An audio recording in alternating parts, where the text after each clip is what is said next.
Tell me you left it to me.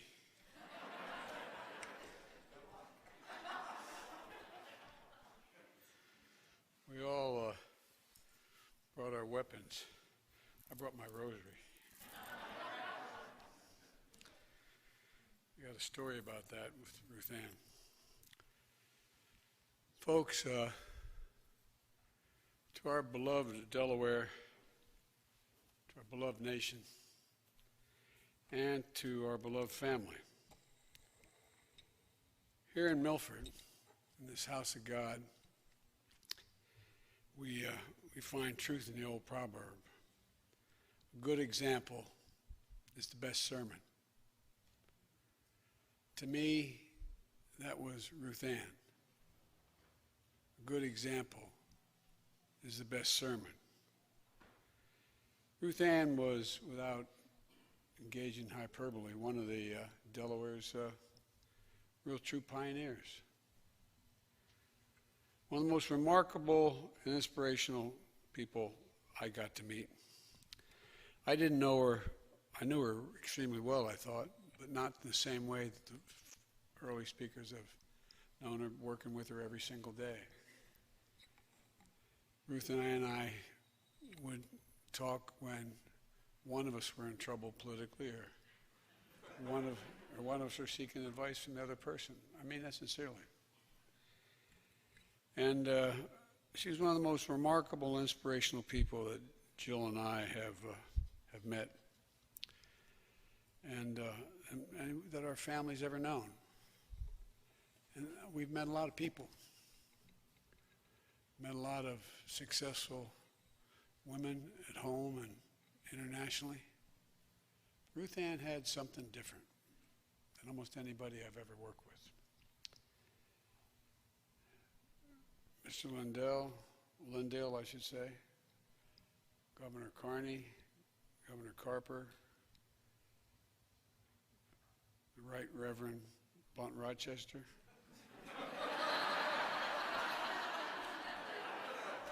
that girl can preach.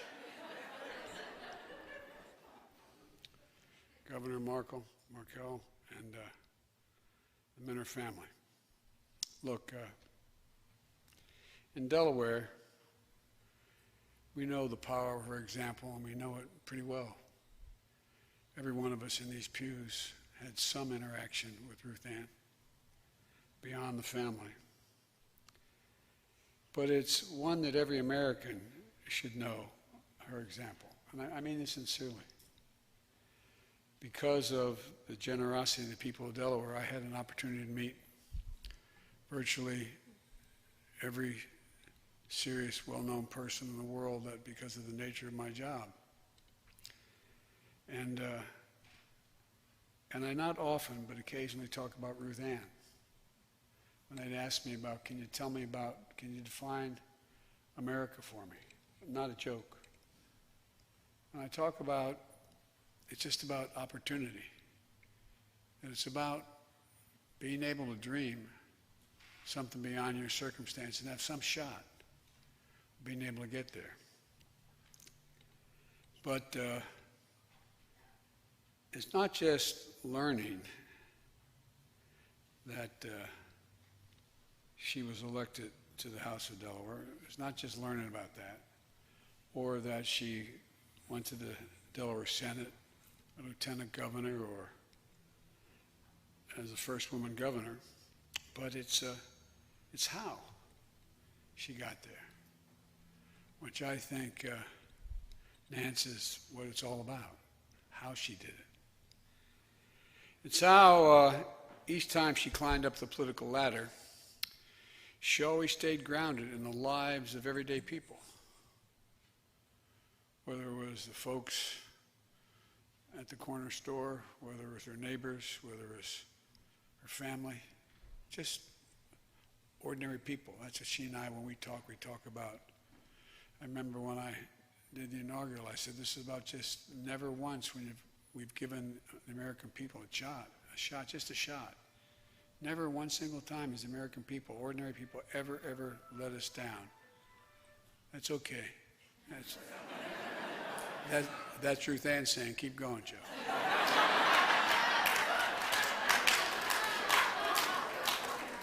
But you know, the thing is, Ruth Ann had that something special my mom would talk about.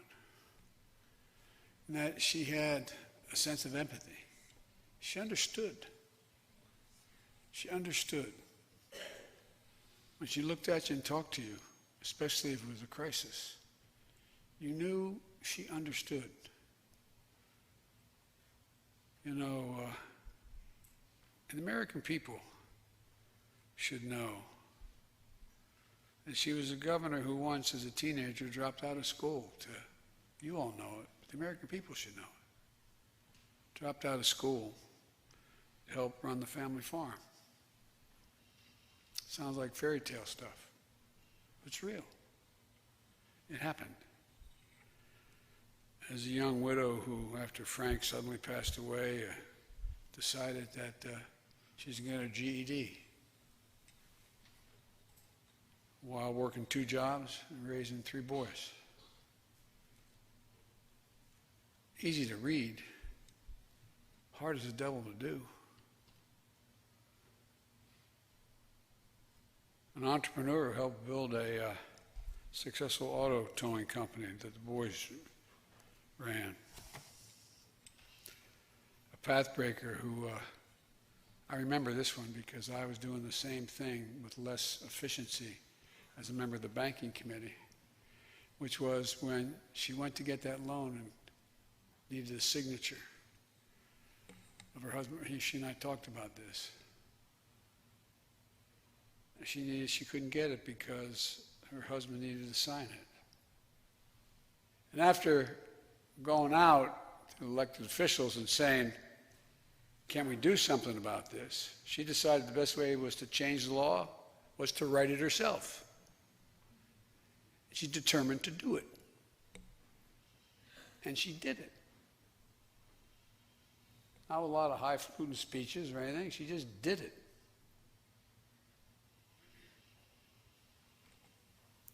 And, you know, no wonder she was such a tireless champion of education in Delaware. For better education for every Delawarean. Ruth Ann was a student at Del Tech before my wife Jill taught there for years and years. The reason Jill's not with me today is she's teaching today, full-time as a professor at Northern Virginia Community College. Ruth Ann was a student there, Del Tech. Just as smart and as talented as anyone else was there, but just looking for a chance to get ahead. Not asking for anything, just a shot. Let me get a credential. Just give me a shot. No wonder she was a tireless champion in protecting Delaware's public lands and waters. Sounds corny, but she was a farmer's daughter. She understood it. She understood the consequence. One of the few times, I say to the governors here, that she called me about working with Harkins from Iowa to make sure we put away a lot of land. One of the reasons why, and I called her when we're going to lay aside more land for farmers, they get paid for doing it, than any time in American history if my bills go through. That's Ruth Ann. It's about the next generation, not just this one. She never talked about it that way. She just talked about it like this is the right thing to do. You know, having watched Roger pass from cancer caused her to lead the effort to create the Delaware Cancer Consortium, increase screening, lower incidence rates, cancer, help end, as Jill and I talk about, ending cancer as we know it. When Jill started the breast cancer initiative, things have changed a long time ago. Ruth Ann was one of the first people to call her. Tommy, when I raised breast health and cancer initiatives in the United States Senate, Bob Byrd showed me under the Senate rules I wasn't able to use the word breast on the floor of the United States Senate. Not a joke. Not a joke. How much has changed because of Ruth Ann? Because of the tireless,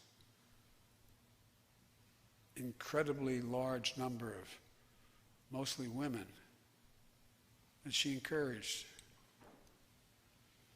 You know, it's no wonder she was so unwavering on questions of principle, because that's what drove her. And as was stated by the Gov, Ruth Ann understood the elected office is about what you're willing to lose over, not what you're willing to do when you win. When I got elected as a 29-year-old kid to the Senate, beating Caleb Boggs, a really fine man, who endorsed me when I ran the second time.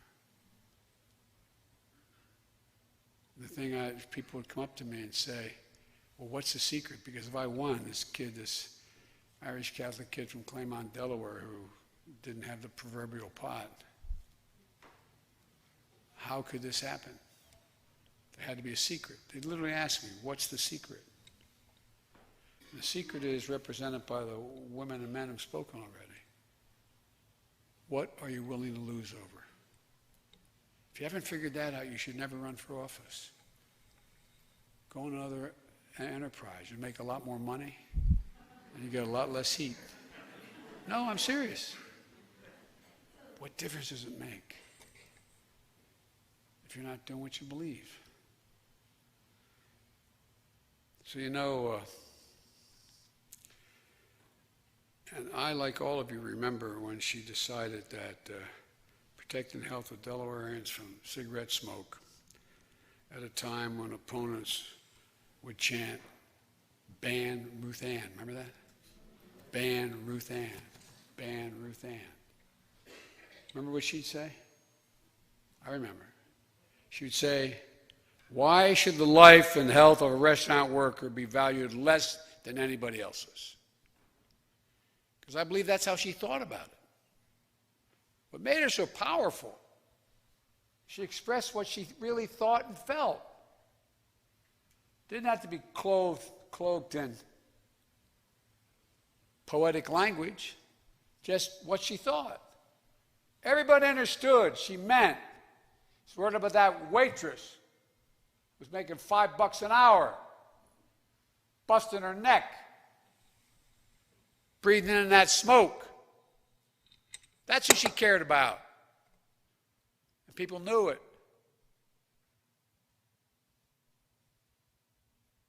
You know, like many people here, I can honestly say that but for the love of my family and the grace of God, I wouldn't be here today without Ruth Ann's support.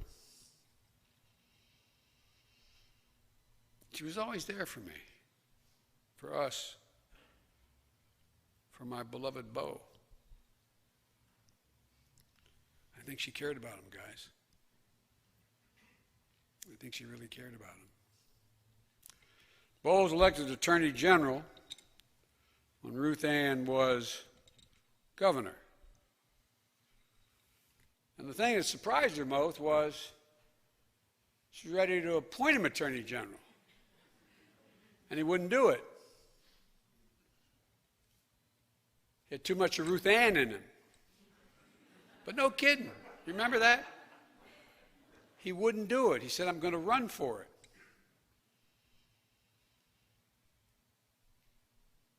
He couldn't have asked for a better angel to have on his shoulder than Ruth Ann. He respected her. He looked up to her. I think she respected him. Like Ruth Ann, Bo walked among the people. When we lost him, Ruth Ann understood. The Minner family knows how, when you have serious loss, people go up and say, I know how you feel. And you know they mean well. But after a while, especially if you're well known, you feel like saying, you have no damn idea how I feel. You know they mean well. When someone comes up like Ruth Ann, was lost two husbands, lost his son. He said, Joe, I know how you feel. You know, she knows. And just seeing her continue to walk, continue to speak out, continue to embrace the family that's left, you think to yourself, maybe I can do that. Many of you have had significant loss. You know, when it happens, you feel like there's a black hole in your chest. You're being sucked into it. There's certain people come along. Just by talking to you, they kind of reach down and keep you from sinking. Ruth Ann was one of those people who helped a lot, particularly for Jill. You know, to America, let her be remembered as a leader who understood that democracy was a lot more than a form of government. Democracy is a way of being.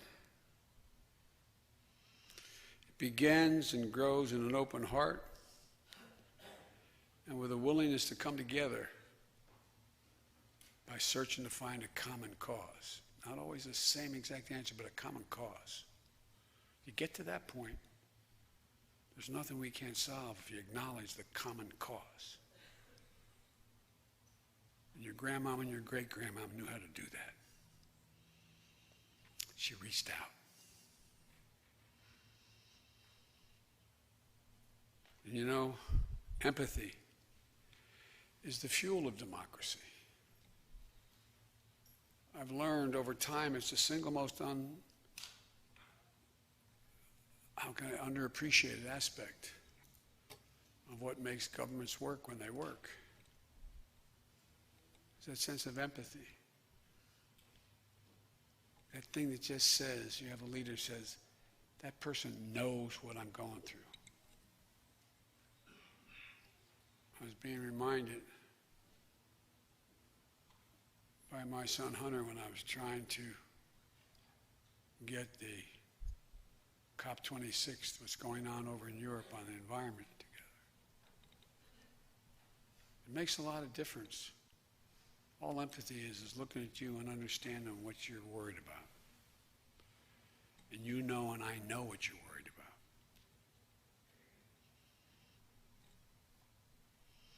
You know, one of my favorite quotes, I used to stutter badly when I was a kid. And I had a book of Ralph Waldo Emerson's saying on the bureau. I shared in a 3-bedroom split-level house. It was a decent place with my 3 brothers, and 2 brothers and I, and then a 3rd brother came along. But I used to get up in the middle of the night, not everybody's asleep, and get a flashlight out, and I'd try to learn how to speak without making a fool of myself. And I'd shine it on the bottom of the mirror in this room we had where the 4 of us slept. And what would happen is that I'd try to keep my face from getting contorted when a stutterer go, and you just feel foolish. And one of the things that I remember is one of Emerson's quotes was, society is like a wave. The wave moves on, but the particles remain the same.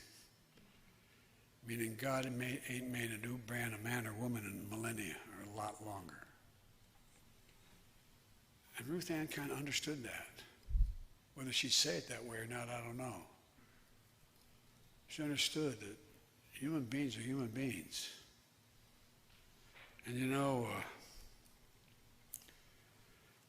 and she understood, I think, what a lot of us forget. And as President of the United States of America, I try to remind myself almost every day. Government is about making sure the system works. It functions. It works for people. You can deliver something to them. Ruth Ann's love for the people of Delaware was really extraordinary. And we loved her back here in Delaware. She knew that while we have never made real the full promise of America for all Americans, every single generation has just kicked the clock up just a little bit closer. We've made slow but consistent progress. Open a little wider. It's like the phrase used that she was more progressive than everybody thought. She would never think of herself as progressive, but the progressive part is society's like a wave. The wave moves on. The particles, the people don't change. You know, the mission she now leaves us as a way forward is that's the power of Ruth Ann's example. If all of America, this is, if I were back teaching, I'd teach a course in Ruth Ann Minner. Seriously, think about it. Think of what she did. A bright woman from humble circumstances, no fanfare, not a whole lot of hollering and shouting. Just get up every morning, put one foot in front of the other. Tommy knew my dad. My dad said just one thing. When you get knocked down, get up. Just get up. Get up. His other expression was never complain and never explain. Well, you know, from our history, there's hope for the future. From solace to strength. From our hearts, we continue to work for democracy. This was Ruth Ann's, my view, how she viewed things. Work of our time, of all time, in the life of Ruth Ann Minner, just keep moving forward. Don't stop. Don't quit. To all of you who have worked alongside her, I want to thank you for your service and carrying on her legacy. To her family, to Frank and Margaret and Wayne and Phyllis and Cindy and in Gary's memory, and all the grandchildren and children. The Bible teaches, as was referenced earlier, blessed are they that mourn, for they shall be comforted. While comfort can be a long time in coming, if you have faith, I promise you, and hold on to one another, it will come. And it will give you a purpose in Ruth Ann's memory, for real. There's an anthem that means a lot to the Bidens that I quoted in my inaugural address. And I might add, on election night, when it was unusual because we didn't get to have one of those big events, et cetera, it was down the riverfront. I walked out on that stage to accept the win, and who's the first person I saw? An automobile in front of me, standing in a car. Ruth Ann Minner. Just like when I decided to run for the Senate, I came down when I was told in 1972, this kid from Delaware had been a public defender, a civil rights guy. I was coming down to Milford. I thought, I'm in hostile territory, man. My politics wasn't what everybody expected. But your mom greeted me. Your mom went out and talked about me. Your mom brought the family and her friends together. That's when I figured out, all I need in Milford is Ruth Ann.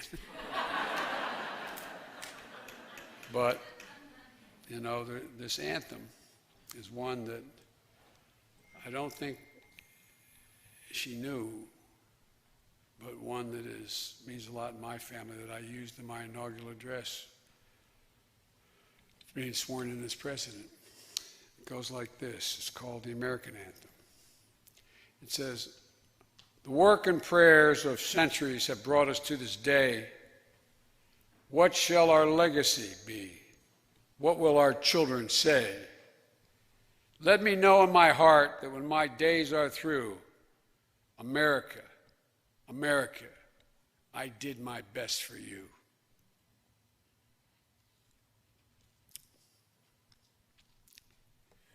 Ruth Ann gave her best to Delaware. She gave her best to America. May God bless you, dear friend. May God bless America and Ruth Ann Minner. Thank you.